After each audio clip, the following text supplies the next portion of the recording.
Sindugara tertawa sepuas-puasnya melihat aku terdesak. Dia dan beberapa pengawalnya hanya diam menonton pertunjukan gratis di hadapannya. Adipati Brahmasora nampak berbincang-bincang dengan Tumenggung Jarwo Kenongo, membuat hatiku bertambah sakit, tidak bisa mengontrol emosi. Semakin lama korban banyak berjatuhan. Prajurit Lokananda yang setia tinggal tersisa beberapa orang saja. Aku menjadi prihatin dan kasihan melihat perjuangan mereka yang mati-matian membela Lokananda.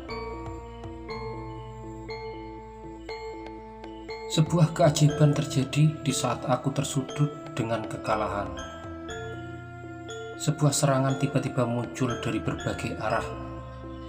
Para prajurit Kadipaten dan pasukan Sindugara kewalahan menghadapi rombongan yang baru datang. Aku sama sekali tidak tahu mereka datang dari mana dan apa motif penyerangannya. Yang jelas mereka menolongku. Sindugara nampak marah sekali.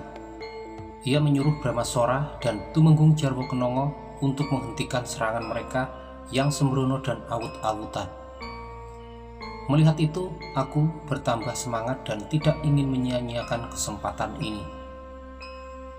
Kuterobos para prajurit yang sedang bertarung menuju ke arah Sindugara berada.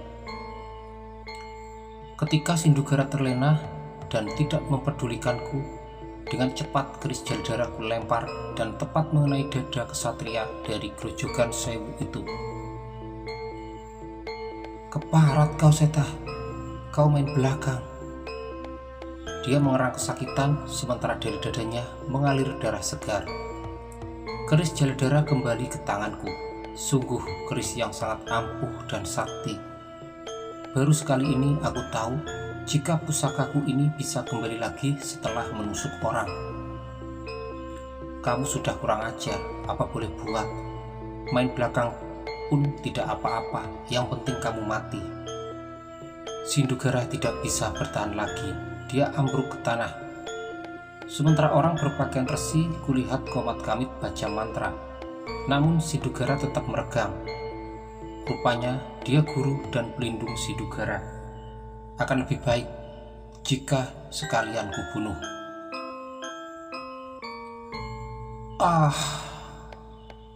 Dengan mudah aku menusuk punggung resi yang sedang menolong tuannya itu. Dia tersungkur dan meregang. Sindugara mati bersamaan dengan gurunya. Melihat Sindugara mati, para prajuritnya lari tunggang langgang. Kini kesempatan bagiku untuk menangkap Adipati Brahmasora dan Tumenggung Jarwo Kenongo yang sudah berani balelo. "Berhenti!" Dengan lantang aku berteriak menghentikan peperangan yang sudah tidak ada artinya lagi. "Untuk apa kalian berperang lagi? Tidak ada gunanya, toh orang yang kalian bela sudah mati." Aku menunjuk jasad Sindugara dan gurunya. Setelah melihat mayat Sindugara, para prajurit langsung meletakkan senjatanya dan jongkok. Adipati Brahmasora dan Tumenggung Jarwo Kenongo terkepung. Mereka berdua terlihat pucat pasi seperti kehabisan darah. "Tangkap kedua pembangkang itu." Beberapa prajuritku yang tersisa langsung menangkap Brahmasora dan Tumenggung Jarwo Kenongo yang bermaksud kabur. Mereka akhirnya tertangkap dan diikat dengan kuat. Malam ini, ketika bulan purnama bersinar dengan terangnya, aku benar-benar sudah menjadi kesatria sejati yang berhasil menyelesaikan tugasku dengan baik. Semula aku mengira jika aku pasti mati, mengingat seorang diri terkepung oleh ratusan prajurit yang melawanku. Keajaiban terjadi karena tiba-tiba bantuan datang tepat pada waktunya. Namun aku sendiri tidak tahu dari mana bantuan itu datang dan siapa yang mengirim bantuan itu. Sebelumnya aku mengucapkan terima kasih pada kalian yang sudah membantuku. Namun, siapa sebenarnya kalian dan siapa pimpinan kalian? Aku ingin mengetahui pimpinan orang-orang yang sudah membantuku itu. Seseorang berwajah seram maju ke hadapanku, bersujud sambil menyembah. Nama hamba Cakrabumi. Hamba adalah mantan tumenggung di kadipaten ini yang dipecat oleh Adipati karena hamba membangkang. Hamba tidak mau balelo pada Lokananda. Maka hamba dan beberapa orang dalam kadipaten yang tidak suka dengan keputusan Adipati menyusun siasat untuk menyerang. Cakrabumi mengaku sebagai pimpinan pasukan itu. Hamba menyusun kekuatan dengan mengumpulkan warga Kalasan dan beberapa pendekar sakti dari berbagai perguruan di bumi Kalasan ini. Maafkan kelancangan hamba, Gusti. Cakrabumi masih jongkok dan menunduk sambil berkata, malam ini hamba mendengar kabar dari beberapa orang yang hamba percaya di dalam kadipaten ini. Gusti datang untuk mengusut masalah ini. Namun Adipati memperdaya dan malam ini bermaksud mengadakan penyerangan terhadap Gusti. Hamba bertindak cepat. Bagaimanapun juga malam ini pasukan hamba harus berkumpul. Melihat kenyataan yang terjadi, kami semua menginginkan bendera Lokananda tetap berkibar di bumi Kalasan ini, Gusti. Cakrabumi menitikan air mata. Ia benar-benar tulus berjuang untuk Lokananda. Malam ini aku menemukan pahlawan sejati yang berasal dari warga dan rakyat jelata. Terima kasih Cakrabumi, hatimu sungguh mulia. Kebaikanmu pasti akan mendapatkan imbalan. Kamu bukan pembangkang seperti mereka. Aku menunjuk Brahmasora dan Jarwo Kenongo yang terlihat sangat lemas dan pucat.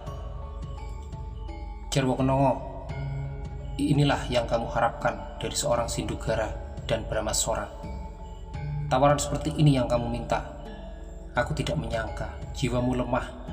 Lihatlah, ribuan rakyatmu berjuang demi Lokananda.